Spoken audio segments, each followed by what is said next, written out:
नमस्कार दोस्तों, मैं हूं महेंद्र दोगने, मोटिवेशनल स्पीकर और लाइफ कोच। और आज के इस वीडियो में हम जानने वाले हैं कि भैया बहुत सारे लोग जो है ईटीएफ में निवेश तो कर रहे हैं, लेकिन कुछ चीजें हैं जो हमेशा ध्यान रखनी चाहिए। देखिए, हर चीज कितनी भी अच्छी ही क्यों ना हो, लेकिन कुछ ना कुछ कमियां तो उसमें भी रहती ही है और आपको भी इन कमियों को नजरअंदाज नहीं करना चाहिए, इन्हें देखना चाहिए। तो यदि आप ईटीएफ में निवेश करना सीख रहे हैं या सीख चुके हैं, कर रहे हैं, तो आपको ये गलतियां जो है भारी पड़ सकती है। और इन भारी गलतियों से बचने के लिए आपको क्या करना चाहिए, आपको इस वीडियो को पूरा देखना चाहिए। सबसे पहले बता दूं, यदि आपके पास डीमैट खाता नहीं है, डिस्क्रिप्शन में लिंक है, आप डीमैट खाता खुलवा लीजिए, क्योंकि ईटीएफ जो आप खरीदेंगे, बेचेंगे, ट्रेड करेंगे, वो वहीं से होगा। देखिए, ईटीएफ आजकल बहुत फेमस इंस्ट्रूमेंट हो गया है, जैसे कि स्क्रीन पर मैं आपको दिखा रहा हूं।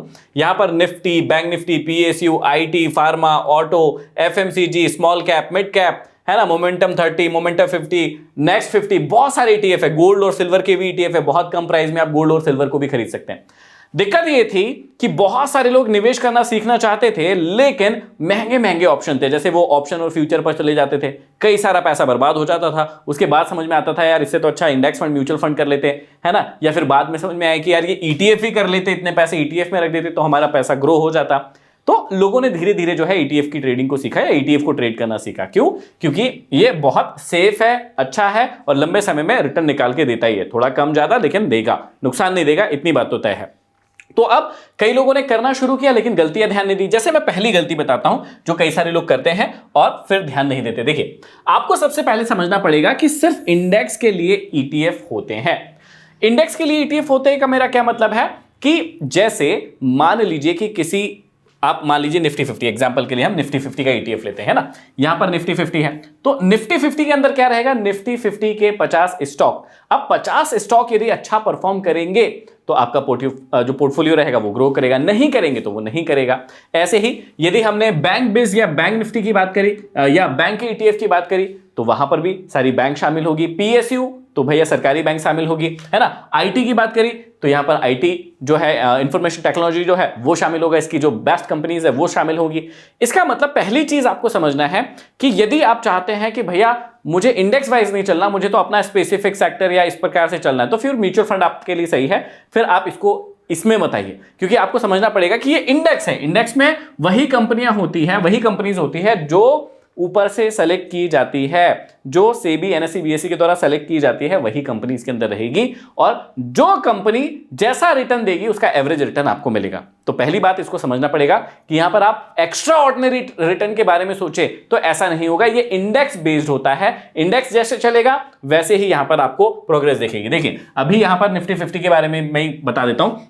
निफ्टी 50 का इंडेक्स देखो, अभी डाउन ट्रेंड में था, लोअर लो लोअर हाई बना रहा था, तो यहां पर पूरे रिटर्न जो है कम हो रहे थे या नीचे की ओर जा रहे थे। वहीं अब अप ट्रेंड शुरुआत हो चुकी है, तो यहां पर अब अप ट्रेंड में लोगों को फायदा होना शुरू हो जाएगा। तो इंडेक्स जैसे ट्रेड करेगा, इंडेक्स जैसे चलेगा, वैसे ही यहां पे आपको रिटर्न मिलेगा। सबसे पहली चीज आपको यह समझना चाहिए, कोई भी रॉन्ग एक्सपेक्टेशन आपको नहीं लगाना चाहिए, ठीक है। पहली गलती लोग ये करते हैं कि उनको अनएक्सपेक्टेड में पता नहीं कितना रिटर्न मिल जाएगा ऐसा सोच लेते हैं। ऐसा नहीं, आप इंडेक्स को ट्रैक कीजिए, जो भी इंडेक्स में आप ट्रेड कर रहे हैं या जो भी इंडेक्स का ईटीएफ खरीद रहे हैं उसको ट्रैक कीजिए, वो ऊपर जा रहा है आपका रिटर्न बनेगा, वो नीचे जा रहा है आपका रिटर्न कम होगा, सीधी सी बात कहती है।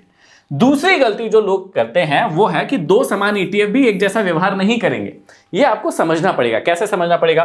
देखो, एग्जांपल के लिए मैं आपको बताता हूं कि यहां पर मैंने निफ्टी 50 का एक ईटीएफ लगा के रखा है जिसका नाम है निफ्टी 20। अब आपको यह समझना है कि ये जो 20 है ना, ये निप्पॉन इंडिया का प्रोडक्ट है। निप्पॉन इंडिया क्या है? एक कंपनी है। तो यदि मैंने ये निफ्टी 20 खरीदा, इसका मतलब मैंने निप्पॉन इंडिया कंपनी का एक ईटीएफ खरीदा। क्या सिर्फ निप्पॉन इंडिया कंपनी का ईटीएफ आएगा निफ्टी का? नहीं, ऐसा नहीं है। निप्पॉन इंडिया का ही भी है और भी बहुत सारी कंपनी है जिनका निफ्टी का ईटीएफ है, अपने अपनी कंपनी के नाम से आएंगे, लेकिन जहां पर भी 20 लिखा होता है वो निप्पॉन इंडिया का प्रोडक्ट रहता है। ये मैं आपको समझा देता हूं। अब आपको कई बार ऐसा लगता है कि भैया इसका रिटर्न तो ये चल रहा है तो सभी का रिटर्न सेम होगा। नहीं, थोड़ा थोड़ा सा डिफरेंस सब में आ सकता है। इस बात को आपको समझने की बहुत ज्यादा जरूरत है। दो सेम ईटीएफ, मतलब यदि आपने निफ्टी 50 का ही ईटीएफ खरीदा, एक खरीद लिया मान लो निप्पॉन इंडिया का और एक किसी दूसरी कंपनी का खरीद लिया, तो उसके जो रिटर्न है उसमें भी थोड़ा सा अंतर आ सकता है और यह बात आपको समझने की जरूरत है। दोनों का रिटर्न सेम होगा ऐसा जरूरी नहीं है। बहुत बड़ा अंतर भी नहीं आएगा, ऐसा नहीं होगा कि भैया ये अप ट्रेंड में चल रहा है तो वो डाउन ट्रेंड में चलेगा, ऐसा नहीं होगा। लेकिन हाँ, थोड़ा जो रिटर्न है उसका अंतर तो आएगा ही, क्योंकि इसकी खुद की भी अपनी भी डिमांड सप्लाई होगी ना, यहां पर भी लोग खरीदने बेचने वाले होंगे, तो इस ETF की जो खुद की डिमांड सप्लाई होगी उसके कारण ऊपर नीचे यहां पर हो सकता है। तो ऐसा मत सोचिएगा मैंने निफ्टी 20 खरीद लिया और किसी और कंपनी का ETF खरीद लिया निफ्टी 50 का ही, तो वो दोनों सेम रिटर्न देंगे, नहीं, थोड़ा सा अंतर आ सकता है। एक ये गलती कई लोग करते हैं, तो ये बात आपको ध्यान रखना है। तीसरी जो चीज है समझने वाली कि आपको लिक्विडिटी की समस्या को समझना पड़ेगा। मैं आपको एक बहुत सिंपल सा तरीका बताता हूं जो आपकी बहुत हेल्प करेगा। बहुत सारे प्रकार के ETF है, लेकिन आपको क्या समझना है कि वॉल्यूम होना जरूरी है, वॉलेटिलिटी होना जरूरी है, या वॉल्यूम, मेन चीज वॉल्यूम होना जरूरी है ना। वॉल्यूम होना क्यों जरूरी है कि मान लीजिए आपने तो क्वांटिटी खरीद ली, मान लो आपने 1000 क्वांटिटी खरीद ली, आपने 1000 क्वांटिटी खरीद ली, ठीक है। अब आपको देने वाला तो कोई मिल गया, जब आपने बाय किया 1000 क्वांटिटी को तो किसी ने तो आपको दे दिया, कोई दिक्कत वाली बात नहीं है। लेकिन अब आपका मन कर रहा है कि भैया मुझे प्रॉफिट हो रहा है और मुझे इसको किसी को देना है, मतलब मुझे क्या करना है, मुझे इसको सेल करना है। अब आपको बायर नहीं मिल रहा, ये बात को कहते हैं कि यदि वॉल्यूम नहीं होगा, वॉलेटिलिटी नहीं होगी, तो वहां पर क्या होगा, वहां पर आपका प्रोडक्ट बाय तो कर लेंगे आप, लेकिन आप सेल नहीं कर पाएंगे। तो आपको सबसे मेन चीज वॉल्यूम या वॉलेटिलिटी देखना पड़ेगा। ये कैसे देखते हैं, वॉल्यूम कैसे देखते हैं, सिंपल है। मैं आपको यहां पर स्क्रीन पर एक NSE की वेबसाइट लगा देता हूं। NSE की वेबसाइट पे जाइएगा, वहां पर ETF, NSE ETF लिखिएगा, सिर्फ सिंपल है। इसकी वेबसाइट पर जाइएगा और वॉल्यूम वाले सेक्शन में हाई टू लो कर दीजिएगा। तो ऐसा करने से क्या होगा, जितने भी टॉप वॉल्यूम वाले ETF आपको दिखेंगे वो टॉप पर आ जाएंगे और वो डिसेंडिंग में आएंगे, मतलब सबसे ज्यादा जिनमें वॉल्यूम चल रहे होंगे वो ऊपर ऊपर ऊपर, और फिर धीरे धीरे करके नीचे कम होते जाएंगे। तो आप 50-100 ETF ऊपर के देख लीजिए, 50 ETF भी देख लीजिए जिनमें बहुत अच्छा वॉल्यूम है, तो आप समझ जाएंगे कि ओके, इन सेक्टर के, इन कंपनी के, इन ETF में बहुत अच्छा वॉलेटिलिटी या वॉल्यूम रहता है। तो यदि मुझे ट्रेड भी करना है, मुझे लेना भी है ETF, तो इनको ही लूं, ताकि मुझे वॉल्यूम वाली समस्या ना जाए कि भैया मैंने खरीद तो लिया लेकिन मैं बेच ही नहीं पा रहा हूं। यही सिस्टम कई बार प्रॉपर्टी में भी होता है। प्रॉपर्टी में आपने देखा होगा कि अच्छी अच्छी प्रॉपर्टी ले लेते कोई व्यक्ति। अब मान लीजिए किसी व्यक्ति ने कोई प्रॉपर्टी ले ली है, वो ले ली है 10 लाख रुपए की कोई प्रॉपर्टी ले ली है। अब उसको लगा यार बहुत अच्छी प्रॉपर्टी है, मजा आ गया, मैंने खरीद लिया, ठीक भैया। अब यदि मान लीजिए उसकी प्रॉपर्टी का भाव मार्केट में हो गया है 15 लाख, वाह, अब ये खुश है कि भैया मेरी प्रॉपर्टी का भाव जो है कितना है, 15 लाख रुपए हो गया है। लेकिन अब दिक्कत क्या आ रही है कि इस प्रॉपर्टी को बेचने के लिए इसको कोई बायर नहीं मिल रहा है। 10 लाख की प्रॉपर्टी 15 लाख की तो हो गई है, उसको सुनने में बहुत अच्छा लग रहा है, लेकिन जब वो बेचने जा रहा है मार्केट में तो कोई खरीदने वाला नहीं मिल रहा है। दिक्कत ये होती है, इसका मतलब वहां पर वॉल्यूम नहीं है।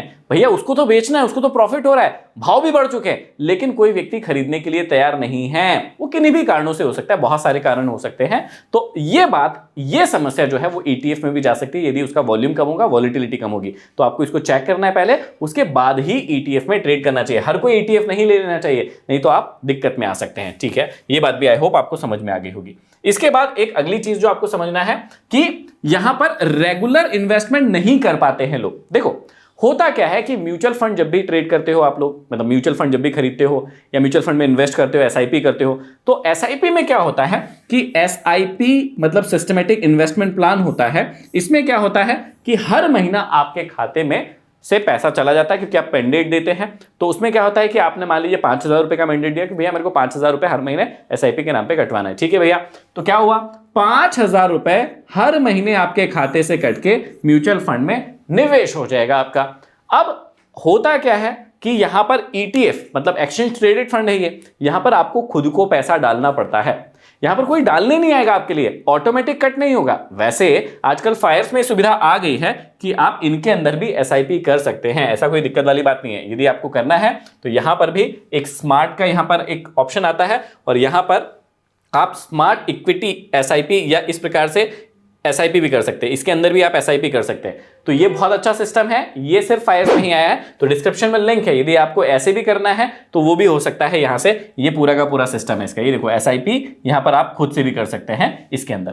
तो यदि आप समझना, यदि आप क्या करते हैं, ETF को ट्रेड करते हैं, ETF खरीदते बेचते हैं, लेकिन आपको टाइम नहीं है, आप देख नहीं पा रहे हैं, और आप समय रहते आप लोग नहीं खरीद पाए, तो फिर डेट निकल जाती है और मार्केट ऊपर या नीचे चला जाता है। तो ये एक इसमें दिक्कत होती है जो कि कई लोगों को फेस करना पड़ता है। अब देखो म्यूचुअल फंड में क्या होता है कि अपने आप पैसा कटता है, यहां पर अपने आप पैसा नहीं कट रहा है, मतलब आपको पूरे समय एक्टिव रह के मार्केट को एनालाइज करना पड़ेगा, देखना भी पड़ेगा कि मार्केट कहां जा रहा है, कैसे जा रहा है, मुझे महीने की किस तारीख को अच्छा लग रहा है मार्केट खरीदने के लिए, कम कब हो रहा है, ज्यादा कब हो रहा है, तो ये सारी चीजें एक्टिवली व्यक्ति को देखना पड़ता है। अब कई बार क्या होता है, आप काम में इतना व्यस्त हो जाते हैं, इतना बिजी हो जाते हैं कि ये देख नहीं पाते। अब म्यूचुअल फंड में तो क्या है भैया, तारीख आई अपने आप पैसा कट जाएगा, आप इसमें नहीं खरीद पाते या नहीं देख पाते, और इसीलिए आप जो है सही तरीके से निवेश नहीं कर पाते अपने पैसे को। तो ये बात एक लोगों के लिए समस्या है, वैसे समाधान भी है लेकिन समस्या भी है। तो ये बात एक आपको याद रखना है कि यदि आप ETF को ट्रेड करते हैं तो भैया आपको रेगुलर इन्वेस्टमेंट यदि करना है SIP की तरह, या खुद से निवेश करना है कि जब जब मार्केट नीचे आ रहा है आपको बाय करना है, तो मार्केट का ख्याल रखना पड़ेगा, उसको देखना पड़ेगा। और एक जो सबसे बड़ी दिक्कत है वो ये है कि ETF सभी के लिए नहीं है। सभी के लिए नहीं है का क्या मतलब है भैया, क्या सब नहीं खरीद सकते? अरे खरीद तो सब सकते हैं, कोई दिक्कत वाली बात नहीं है। लेकिन देखिए होता क्या है, इंडेक्स फंड या म्यूचुअल फंड क्यों फेमस है? इंडेक्स फंड या म्यूचुअल फंड जो है वो क्यों फेमस है? ये इसलिए फेमस है क्योंकि आपको अपने आप निवेश करना होता है इसमें, मतलब आपके लिए फंड मैनेजर बैठे होते हैं और वो आपके बिहाफ पे क्या करते हैं, निवेश करते हैं। उनको सारी जानकारी होती है, वो बड़े लोग होते हैं, उन्होंने उस चीज़ की पढ़ाई की होती है कि कहाँ निवेश करना है, कौन सी कंपनी रखना है, कौन सी कंपनी निकालना है, सारी की सारी चीज़ें उन्हें पता होती है। लेकिन अब यदि बात करें इसी के कंपेयर में ETF की, यदि हम बात करें तो यहां पर क्या होता है कि आपको खुद को मार्केट का नॉलेज होना चाहिए। जैसे अभी हमने पिछले सप्ताह में एक सीरीज चलाई थी, 7 दिन में हम स्टॉक मार्केट सिखा रहे थे फ्री में, यदि आपने नहीं देखा हो तो उसको भी देखना, पूरा सीरीज देखना। अब आपको यदि नहीं पता कि अप ट्रेंड क्या होते हैं, डाउन ट्रेंड क्या होते हैं, साइडवेज ट्रेंड क्या होते हैं, कब खरीदना चाहिए, कब बेचना चाहिए, तो आप ETF को ट्रेड नहीं कर पाएंगे, अच्छे भाव में नहीं खरीद पाएंगे। तो इसलिए आपको पहले ट्रेंड का होना या ट्रेंड का जानकारी होना बहुत ज्यादा जरूरी है। इसलिए ये जरूरी नहीं कि सारे लोग ETF ही करें। भैया आपको म्यूचुअल फंड, इंडेक्स फंड अच्छा लगता है वो कीजिए, कोई दिक्कत वाली बात नहीं है। लेकिन यदि आपको ETF करना है तो ये सभी के लिए क्यों नहीं है? क्योंकि जिस व्यक्ति को मार्केट की समझ नहीं है, मार्केट का नॉलेज नहीं है, ट्रेंड्स नहीं पता उसे, है ना, टेक्निकल एनालिसिस नहीं पता उसे, वो ETF में ट्रेड करेगा तो हो सकता है कि वो लंबे समय में तो हमेशा फायदे में रहेगा, लेकिन जो और अच्छा फायदा उठा सकता है वो नहीं उठा पाएगा। एक चीज की दिक्कत ये हो सकती है। तो आई होप कि ये 5 चीजें आपको समझ में आई होगी कि यदि आप ETF में ट्रेड करना चाहते हैं तो ये छोटी छोटी सी 4-5 गलतियां हैं जो आपको ध्यान में रखना है ताकि आप नुकसान में ना आए और आप अच्छे से ट्रेड कर पाए। ये वीडियो कैसा लगा मुझे कमेंट बॉक्स में कमेंट करके जरूर बताइए। आप ने यदि चैनल को सब्सक्राइब नहीं किया तो सब्सक्राइब कर लीजिए, लाइक शेयर सब्सक्राइब तो करना जरूरी है, वो तो बनता ही है। और ऐसे ही मोटिवेशनल और इंफॉर्मेशनल वीडियो प्राप्त करने के लिए हमारे को कमेंट करते रहे कि अगली कौन से टॉपिक पे वीडियो चाहिए। अगले वीडियो में फिर मिलते हैं, तब तक के लिए आप सभी का धन्यवाद।